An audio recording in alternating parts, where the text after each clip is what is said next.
We call feedback, the art of giving feedback, kind candor. Kindness is who we are. We connect with people. We believe in doing right. We believe in being the bigger person. Culture isn't built in these grand moments. We don't need to have a foosball table. We're not going to have a foosball table.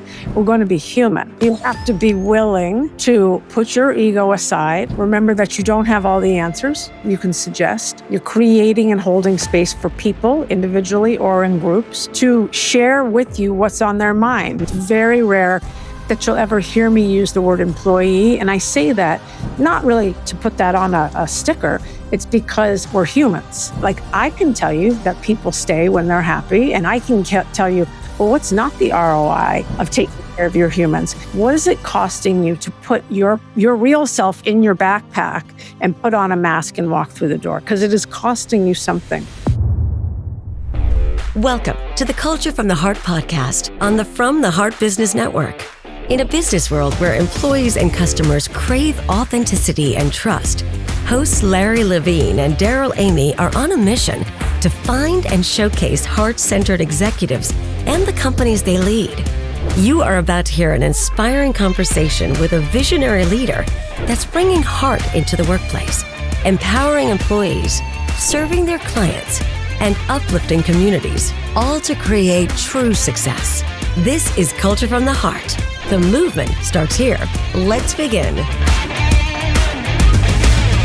Welcome to Culture from the Heart. I'm your co-host, Darrell, here today with Larry Levine, and we're joined in the studio by Claude Silver, Chief Heart Officer at VaynerX, a family of companies building brands for the now.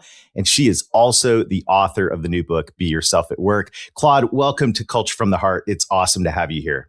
Great to be here, guys. Thanks for having me. Oh, it's our pleasure. Thanks, Claude.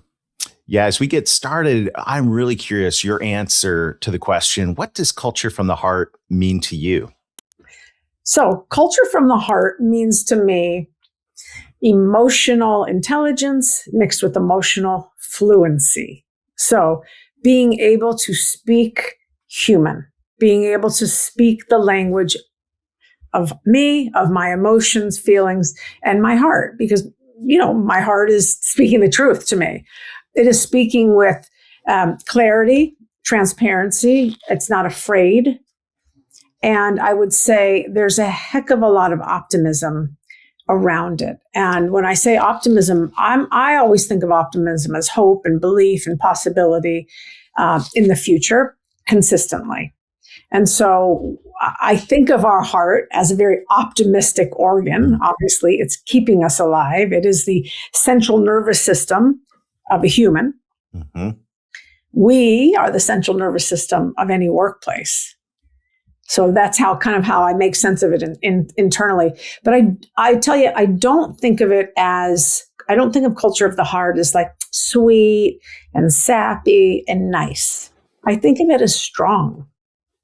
I think of it as a truth teller. And what I would say is culture is created in these micro moments. There's no grand, there's no fireworks. Oh my God, that's culture right there, right? That's just a transaction of culture. But I think of culture just like, quite frankly, I'm going to put this metaphor 2 and 2 together. I've never thought about it, but just almost like the pulse of our heart, like 1, 2. It's not 1, 2, 3, 4, 5. It's boom, boom. Say hi in the hallway. Say hi to the guy when you're in the elevator. Say hi to the person. Oh, hey, I saw on Instagram you got engaged. Congratulations. These micro moments. We just lost a big pitch. That's culture from the heart right there. Are you going to bring people together, have resilience, show the care, the transparency, the thank you, the generosity, all of that stuff. So I really think of culture from the heart as embodying emotion and emotional fluency. Oh, I like this. And I'm so glad, Claude, that you pointed out that culture from the heart is not something that's rose petals and ice cream and pixie sticks and rose petals. I think of this as loving accountability because, you referenced it. And I'd just be curious your thoughts when you hear loving accountability. What's that mean? First of all, sign me up because that means whatever it means. And I'm about to tell you. Mm-hmm. So at where I work, Vayner VaynerMedia, we call feedback, the art of giving feedback, kind candor. Kindness is who we are. We connect with people. We believe in doing right. We believe in being the bigger person. And the candor is the accountability. The candor is the honesty. The candor is me saying to Larry, you know what? We love having you here. These past 5 years have been great. We want to have another 50 with you. However, I got to be honest with you, that need that you have to micromanage is a vulnerability of yours. And we're going to need to really get that in check if you're going to stay with us, right? Kind, love. There was no rose petals there. It was like my truth, kind, I've connected with you. And I'm just going to tell you what's up. You then need to be accountable for your own actions and behaviors, not me. So that's what I immediately equated it to kind candor and to, forward momentum, quite frankly, because I think that's something that accountability can give us. Motion, movement, progress, right? Rather than reactive, waiting for the ball to come to us and then expecting a promotion, or waiting for the ball to come to us and expecting someone else to take accountability and take responsibility, rather than me pointing thumbs at myself first and then pointing fingers. But what's my part in it? Yeah, I like the action part, because if you think about the heart, just the heart beating, in every one of our chests, it's pushing things forward. It's also incredibly resilient. Like, I've been fortunate to be alive for over 5 decades, and my heart has not stopped yet. I mean, it will, fingers crossed, right? Yeah. And I mean, it's like the resilience of that, like hundreds, thousands, millions of times, just day and night, right? And the power, like, when sometimes I think there is a tendency to think about culture as, but like the power and the resiliency of that thing to move things forward and bring life to the organization is incredible. Right. And so it's the opposite of death by 1,000 paper cuts. It's actually right. It's life, and it's constant. It has to be consistent. You have to be able to rely on that culture from the heart. If that is your culture, if your culture is rooted in fear, you can count on every day is going to be scary. But the heart is something different. I think it offers each of us a different kind of meaning depending on where we want to meet it, if that makes sense. And I don't mean that Absolutely. Like all lofty. I mean, like, depending on who I am, where I am in my life, where I am in my career, I'm going to need this for my culture. Who I am over here, I'm a C-suite. I'm going to need this for my culture. And these are the things that I can pour into it. So it's fascinating. When you first said, like, what is it? Immediately I thought, oh yeah, culture isn't built in these grand moments. We don't need to have a foosball table. We're not going to have a foosball table. We're going to be human. Well, I like foosball, Claude. We're going to take a brief break here from our sponsors. When we come back, I'm really looking forward to hearing more about the culture inside Vayner. We'll see you in a moment. Let's be honest, finding the right people and building the right culture, that's the holy grail for every leader. That's why we recommend Titus Talent, because they don't just fill seats. They help you build teams that thrive. With their partnership plans, you get more than just hiring help. You get a committed team by your side that helps you attract top performers and retain them. They bring strategy, data, and a human touch to talent optimization. No guesswork, just results. So if you're ready to invest in your people and create a culture where everyone wins, head over to culturefromtheheart.com/talent to learn more. That's culturefromtheheart.com/talent. Your culture is your competitive advantage. Design it with Titus Talent.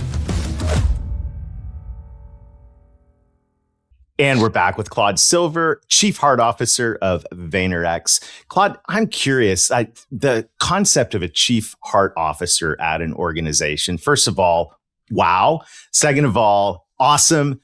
Third of all, what's that? And what does a Chief Heart Officer do at the company?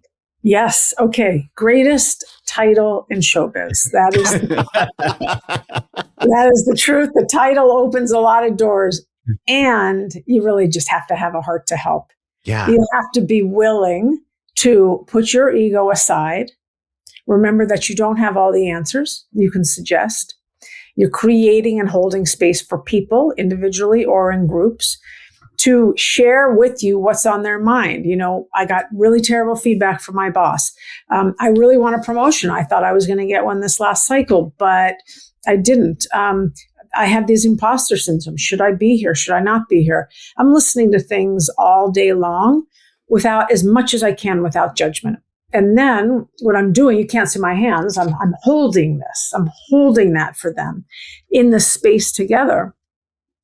And then I'm taking action because I believe when people come to me, they want something. It's not just an ear. They want me to connect them to someone. They want me to say, you know what, you're on the right track. Let's do some coaching around that. They want me to help them get a different job in a different department. They want something from me because of the position I have, where I sit in the company. So close to Gary.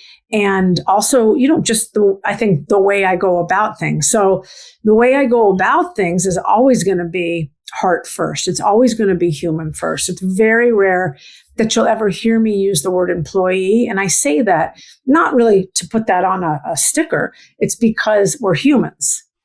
And so it's very important for me to recognize that each and every person has an entire life, including myself, going on before they open their laptop at 9 a.m. or walk through those doors. And it's extremely important to make sure our leadership remembers that. They're no different. We're no different. And so what Gary would say, my boss, Gary Vaynerchuk, would say that I create the emotional framework for the company. It's 2,000 people. I would say yes, and I'm probably the emotional barometer in many ways, just being able to pick up on things very quickly. I look for patterns, I hear data, and then I'm able to make a suggestion, offer something new, a different kind of strategy, whether or not it's in America or other places. So quite frankly, I'm also looking for the needle in the haystack. I'm looking for who is the next rising leader. And I'm also listening for where's the cynicism coming from, right? Before it starts to be a fire. I'm looking for the smoke out there. And then if I see the smoke, there are things that, I can put in place. I can have our HR team go take care of it. I can say to someone like, hey, come on in, let's talk. What's going on with you? How's it going? And there'll always be a little bit of, someone will tell me the truth one way or the other. So that's what I'm doing. I would say it all wraps up into not only creating the greatest human culture we possibly can, but also retaining our talent. That longevity and loyalty is amazing. That's IP, and we're a very different type of company in that we are independently owned. We're owned by a disruptor who didn't come from the advertising world. He's an incredible entrepreneur and salesperson. And so we also have the liberty, I have the liberty and the autonomy to do things based on what feels right in my heart. And just to go a little step further, when Gary and I sat down and he said, that's it, you're going to be chief heart officer. I said a couple things. One, I never wanted to do HR. He said, you're going to learn it and you'll get a great team around you and pass it around. So I have done that. I changed the name from HR to people and experience because that is heart. That is the heartbeat. People and the experience they have. Then I said, what are we building here? Because I had already been at the company for a year and a half. What are we building here? And he said, we're building the single greatest human organization in the history of time. Cool. Sign me up. Wow. That's like, yes, I will do that. And then, of course, I said, how do we know if I'm successful? There's no job description. There's still no job description. And he said the following, you will touch each and every human being and deploy empathy throughout the agency. So we were around 380 then, we're 2,000. And this past Monday, he and I were on the phone real quick. And once a year, I always say, just want to make sure this is what you want me to do. So, Claude, I want every single person in this company to trust you. And I want you to create safety for every single person in the company. So that's what I'm doing. Wow. Oh, this is so good. So I want to expand on this connection and how does Claude connect, relate, engage with 2,000 people in an organization that gets them to go, you know what? I love it here. I get it. I feel safe. How do you do that? That's great. That is the question, because I scale Gary and then I need to scale Claude, and I need to scale empathy, kindness, compassion, right? And so there's many ways I do that. And there's many things I've put into place at this point. I've been there almost 12 years. So one of the things I've put into place is I have found people that have a similar DNA, that have a heart to help, that really want to go that extra mile to be like, hey, how you doing, buddy? And those people are in every single office. And so if I wake up in the morning and on Slack, someone in Amsterdam says, I'm really struggling, my dad's in the hospital, I know who to tap in Amsterdam to say, do you mind taking John out for a coffee? He's having a hard time. I'm not going to say his dad's in the hospital. He's having a hard time. And these are people that I can count on. I can count on. In LA, same kind of thing. In New York, because we're huge. So culture champions. I don't call them culture carriers, by the way. I call them champions, because they also have the belief that we're creating the single greatest human organization. The other thing is every single one of us is wildly accessible and available. It's beyond open door. It's literally, you can text Gary right now. You can email him right now. We all know his email. You can email me, whatever, so we're available. We want you, the human, not only to feel seen and sure that you add value, but that you matter and that you belong here. And so if you think about everything I'm doing and everything everyone else is doing, it is to create belonging. And then, like I said, I created this people and experience team who are phenomenal. Some of them are organic HR business partners, and some of them came from the big companies. And, our mission, our business is people. And our mission is through empathy to create a place where people can have career defining moments. So there are tons of me. There are tons of people that have this desire. And so you put all that together and, I would hope that most people are feeling met, seen. And if they're not feeling like they matter, or they're still feeling different or othered, or they're neurodivergent and no one has really gone out of their way to accommodate whatever that neurodivergency is, that's when I'll, kick it into fifth gear and I'll be like, come here, let's take care of that real quick. Well, you're listening to Culture from the Heart. Stay tuned. We'll be back in just a moment with our friend Claude Silver. If you were buying a company, you wouldn't just glance at the website and say, looks good, let's buy it. You'd do your due diligence. You'd review the books, check the leadership, dig into performance history. Exactly. You never spend millions on a company without knowing what you're getting. Yet, most CEOs hire salespeople with nothing more than a resume and a gut feeling. That's why we recommend Sales Index Unlimited Candidate Assessments. It's like due diligence for your sales hires.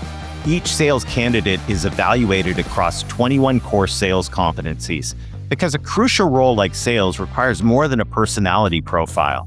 Sales Index compares candidates against a database of 2.5 million salespeople. You'll know exactly who has the drive, the grit, and the skills to perform before you bring them on board. Because in sales, a bad hire doesn't just cost salary. It costs momentum, margin, and morale. For just $299 a month, you can protect your growth engine and make every sales hire a smart investment. Do your due diligence before your next hire. Go to unlimited.salesindex.ai. That's unlimited.salesindex.ai and hire with confidence. Thanks for listening to that break. Let's get back to the heart of today's episode. Claude, what an incredible story about culture in your organization. And I'm just curious, I gotta know, what are some of your favorite stories that have unfolded in your role?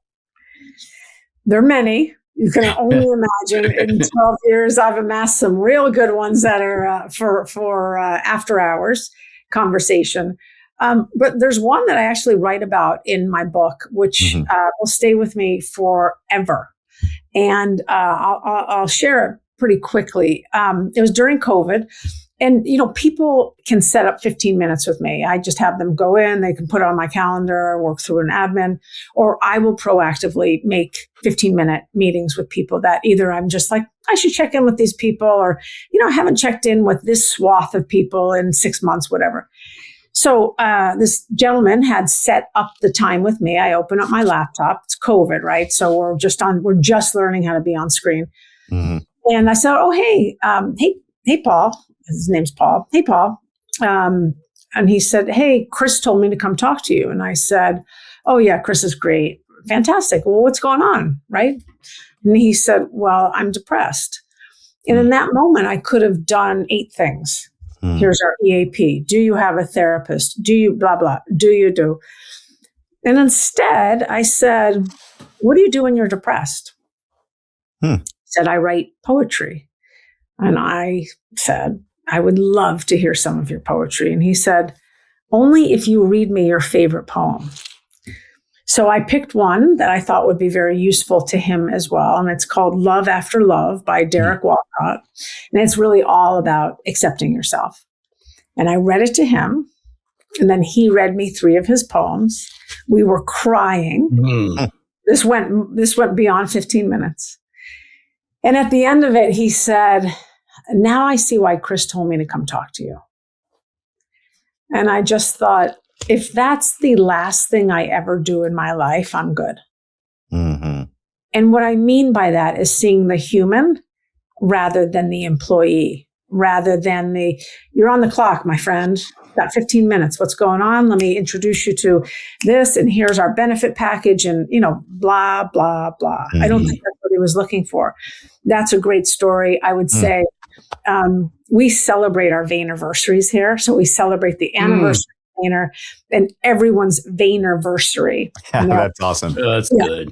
They all get like a personal note from me and Gary. And so we had VaynerMedia, I think it was VaynerMedia 9, and we rented out this enormous camp for one day in Pennsylvania, not too far from us. And we went to camp.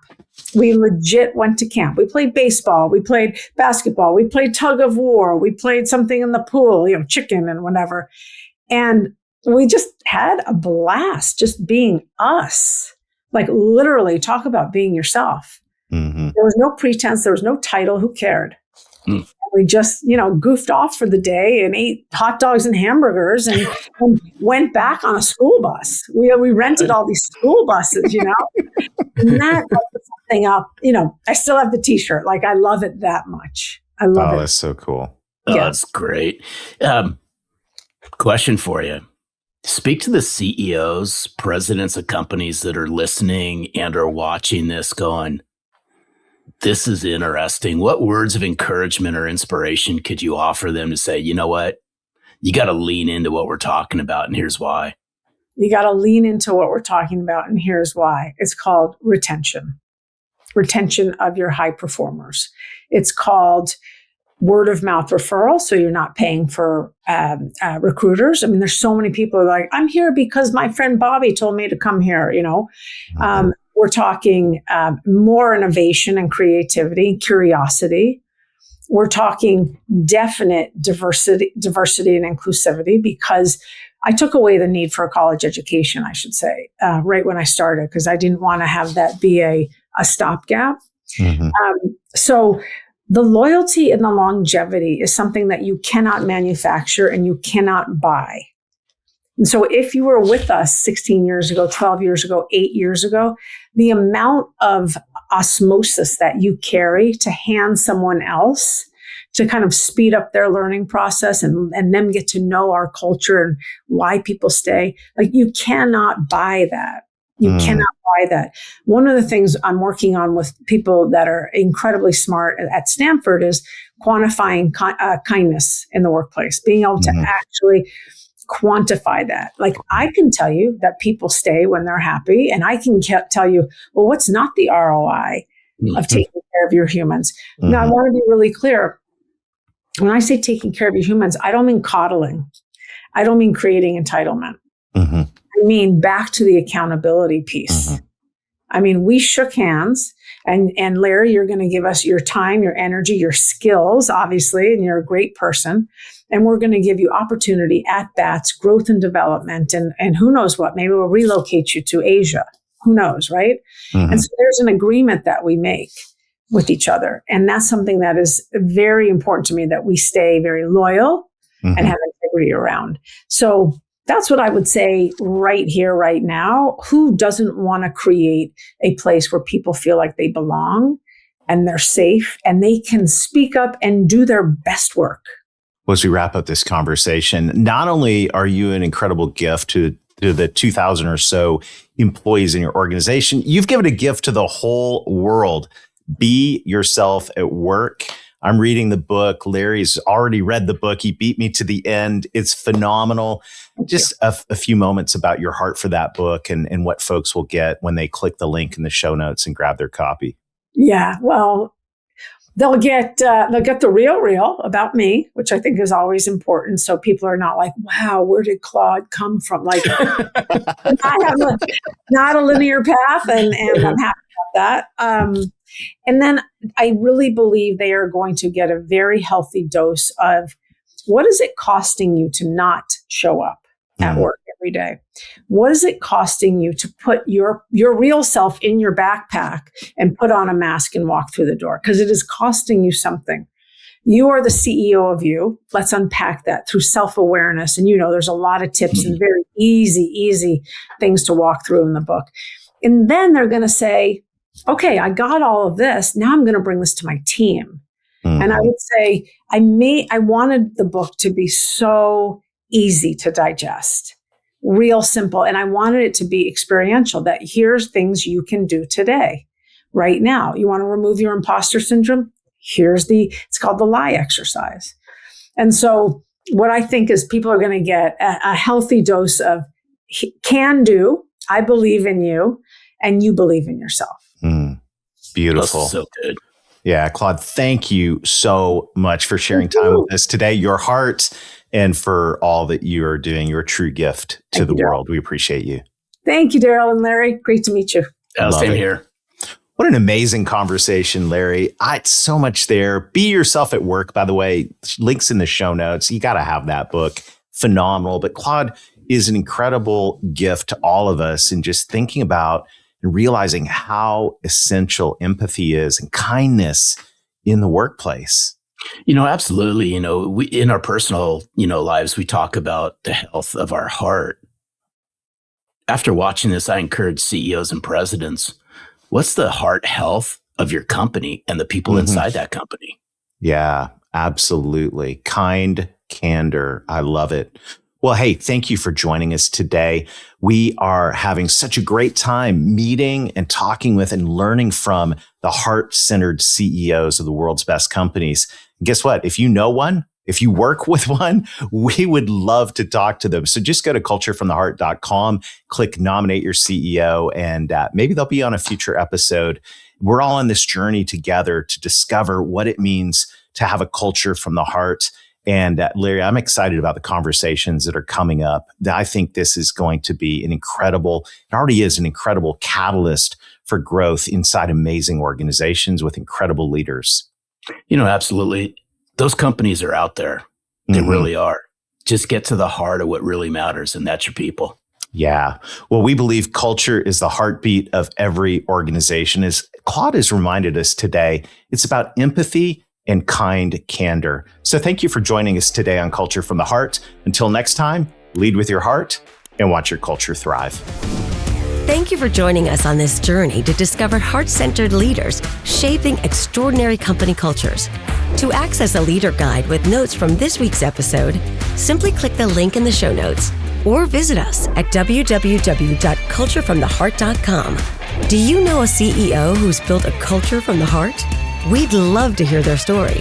Head over to www.culturefromtheheart.com and click the Nominate Your CEO button. Until next time, remember, great cultures start with the heart.